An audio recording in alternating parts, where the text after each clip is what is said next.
जय श्री कृष्णा मित्रों आज जो मैं आपको बताने जा रहा हूँ वो राजयोगों की श्रृंखला प्रारंभ करने जा रहा हूँ।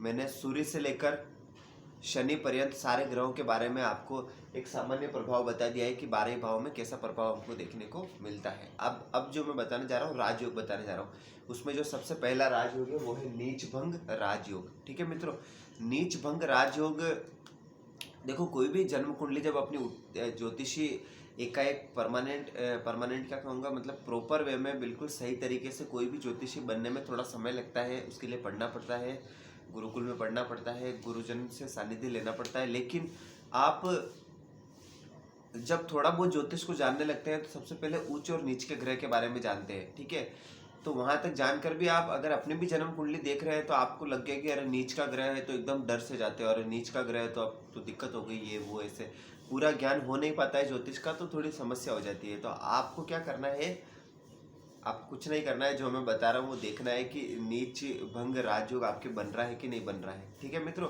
नीच भंग राजयोग होने से आपको एक ऐश्वर्यशाली जिंदगी जीवन और एक राजा के समान, राजा अब राजा तो है नहीं लेकिन हाँ राजा के समान समतुल्य ऐश्वर्यवान जीवन आपको जीने को मिलेगा और एक बढ़िया लाइफ आपको देखने को मिलेगी। ठीक है, सारी सुख सुविधाओं से युक्त, लग्न बलवान होने पर, यह आप हमेशा ध्यान रखें प्रत्येक राजयोग में। तो नीच भंग राजयोग कैसे बनता है, मान लीजिए कि आप कोई भी ग्रह, मान लीजिए जैसे कि मैं उदाहरण के लिए लेता हूँ कि जैसे शुक्र ग्रह को ले लेता हूँ। शुक्र बहुत ही इंपॉर्टेंट ग्रह है, शुक्र ग्रह को ले लेता हूँ। अब शुक्र ग्रह मान लीजिए कि कन्या राशि में नीच के होते हैं, ये सबको पता है। ठीक है, अब मान लीजिए कि शुक्र ग्रह यहाँ पर नीच के हो रहे हैं, मान लीजिए यहाँ पर 6 अंक लिखा है। ठीक है, एक मिनट में आपको बताया। तो मान लीजिए कि शुक्र ग्रह यहाँ पर नीच के हो रहे हैं, ठीक है, यहाँ पर, और यहाँ पर 6 अंक लिखा है।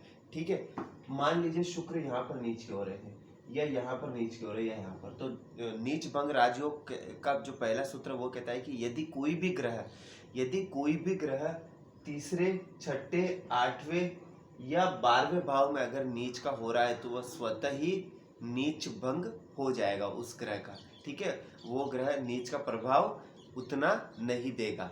ठीक है मित्रों, नीच के समान प्रभाव 100% तो मैं नहीं कहूँगा, लेकिन हाँ बहुत हद तक नीच का प्रभाव नहीं देगा। ठीक है मित्रों, किस स्थिति में, पहला सूत्र का कहता है कि यदि कोई भी ग्रह नीच का कब कहाँ हो रहा हो, तीसरे भाव में, छठे भाव में, 8वें भाव में और 12वें भाव में। ये आपको पहला सूत्र पता चल गया। अब जैसा कि मैं दूसरा सूत्र बताता हूँ, मान लीजिए इसको यही रहने देता हूँ। ठीक है, एक अगर आपको मेरा वीडियो अच्छा लगे तो इसे लाइक, सब्सक्राइब और शेयर अवश्य करिए, ताकि लोगों के पास जाएगा, ज़्यादा से ज़्यादा लोग देखेंगे, तभी मैं इस श्रृंखला को आगे बढ़ा पाऊंगा। ठीक है मित्रों, अब जैसे कि आप देखिए कि अगर मान लीजिए कि शुक्रदेव यहाँ पे, शुक्रदेव से ही दूसरा सूत्र लेते हैं। ठीक है, दूसरा सूत्र ये कहता है कि ग्रह जिस भाव में नीच का हो रहा हो, जिस राशि में, समझ चाहता हूँ, जिस राशि में कोई भी ग्रह, अब हम शुक्र का उदाहरण लिया तो हम शुक्र के बारे में करेंगे। शुक्र मान लीजिए कि कन्या राशि में नीच के हो रहे हैं, तो जो ग्रह जिस राशि में नीच का हो रहा हो उसके राशिपति यदि केंद्र में आकर बैठ जाए, कहाँ पर, केंद्र में, जैसे मान लीजिए शुक्र कन्या राशि में नीच के हो रहे हैं, तो कन्या राशि किसकी, बुध की राशि। अब मान लीजिए कि बुध यहाँ पर आके बैठ जाए, ठीक है, केंद्र में, ये चौथा, 7वां, 10वां और लग्न, ये चारों केंद्र कहा जाता है इनको, यहाँ पर आके बैठ जाए, तो उस स्थिति में भी यह नीच भंग राजयोग कहलाएगा। 2 सूत्र बता दिए मैंने, तीसरा सूत्र सुनिए। यदि जन्म कुंडली में शुक्र या कोई भी ग्रह, शुक्र नहीं कोई भी ग्रह जिस राशि में नीच का होता हो, ठीक है, जिस राशि में, मान लीजिए शुक्र या कन्या राशि में नीच के हो रहे हैं, तो जिस राशि में नीच का होता हो उस राशि का राशिपति, तो कन्या राशि में नीच के हो रहे जिसका राशिपति कौन हुआ, बुध हुआ। तो अब इसको यहाँ से भूल जाइए थोड़ी देर के लिए, कौन हुआ, बुध हुआ। तो बुध जैसे मान लीजिए कि उस नीच के ग्रह पर यदि दृष्टि डाल रहा हो, तो बुध की एक ही दृष्टि होती है, 7 दृष्टि कहाँ से दृष्टि डालेगा, तो मान लीजिए बुध यहाँ पर बैठा हो। ठीक है, अब बुध यहाँ से बैठ करके अगर अपनी 7वीं दृष्टि शुक्र पर डाल रहे हैं, बुध यहाँ से बैठ करके अगर 7वीं दृष्टि बुध पर डाल रहे हैं, तो आप मान करके चलिए कि यह जो ग्रह है उसका नीच भंग हो जाएगा। ये भी एक नीच भंग राजयोग है। ठीक है मित्रों, अब आप समझ गए, मान लीजिए तीसरा सूत्र क्या कहता है कि जो ग्रह जिस राशि में नीच का हो रहा हो और उसका राशिपति उस नीच के ग्रह पर दृष्टि डाल दे। जिस राशि में नीच का हो रहा हो, किस राशि में, अभी कन्या राशि है तो कन्या राशि का राशिपति कौन, बुध हुआ।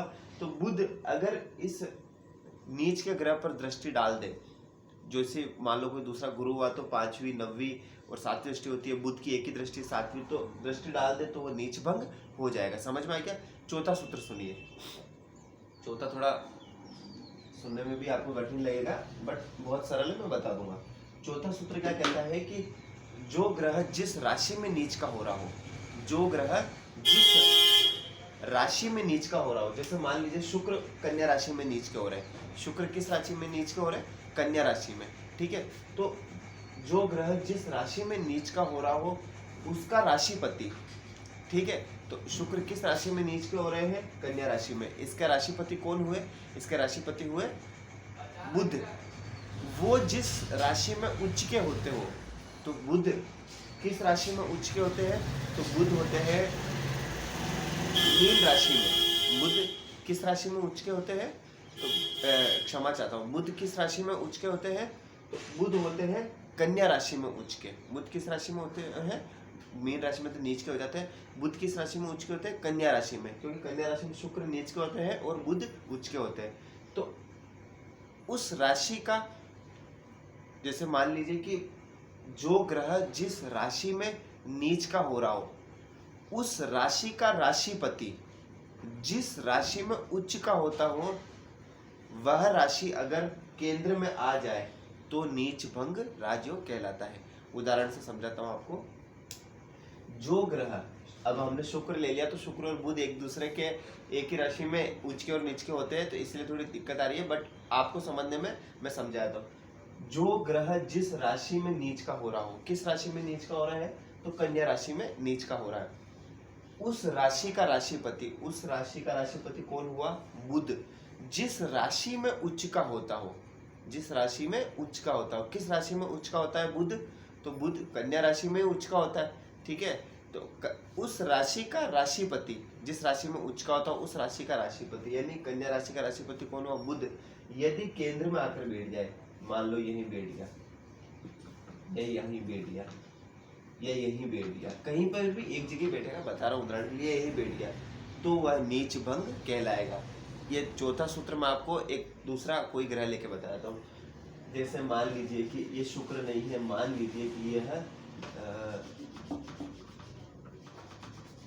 ठीक है, शुक्र नहीं है, जैसे मान लीजिए कोई सा भी ग्रह लेते हैं हम, मान लीजिए शनि ले लेते हैं, शनि उदाहरण के लिए, शनि हमने ले लिया, ठीक है। तो ठीक है, मान लीजिए हम शनि ले लेते हैं, तो शनि, ये शनि, अब शनि नीच के, मेष राशि में शनि नीच के होते हैं। अब जैसे मान लीजिए चौथा उदाहरण बता रहा हूँ आपको। वैसे अगर यहाँ पर बैठे हैं तो वैसे ही नीच भंगी होगा, लेकिन फिर भी एक उदाहरण के लिए। अब शनि किस राशि में नीच के हो रहे हैं, तो शनि हो रहे हैं मेष राशि में नीच के। मेष राशि का जो सूर्यपति, मेष राशि का जो राशिपति है, ठीक है। अब यहाँ पर वही केस होता है, देखो, क्योंकि जो ठीक है, जिस राशि में ग्रह उच्च का होता है उसकी 7वीं राशि में नीच का होता है, ठीक है। तो शनि मान लीजिए किस राशि में नीच के हो रहे हैं, तो शनि मेष राशि में नीच के हो रहे हैं, ठीक है। अब मेष राशि का जो राशिपति है वो कौन सा है, मंगल है। मेष राशि का राशिपति कौन सा है, मंगल। तो अब मंगल जो है जिस राशि में उच्च का होता है, मंगल किस राशि में उच्च का होता है, मंगल किस राशि में उच्च का होता है, मंगल मकर राशि में उच्च का होता है। मंगल किस राशि में उच्च का होता है, मकर राशि में, 10 नंबर की राशि। तो मंगल का जो राशिपति है, मंगल का जो राशिपति है वो अगर केंद्र में आकर के बैठ जाए, अब मैंने उदाहरण भी लिया तो शनि का लिया और शनि की राशि ही बन रही है, वो केंद्र में आकर के बैठ जाए तो नीच भंग राजयोग कहलाता है, ठीक है मित्रों। अब आप समझ गए मेरे कहने का मतलब, ठीक है मित्रों। वीडियो अब आप इसको 1 बार 2 बार 3 बार देखिए, आपको समझ में आ जाएगा। वीडियो को देखते रहिए, देखते रहने के लिए आपका बहुत बहुत धन्यवाद। लाइक शेयर सब्सक्राइब करिए। जय श्री कृष्ण।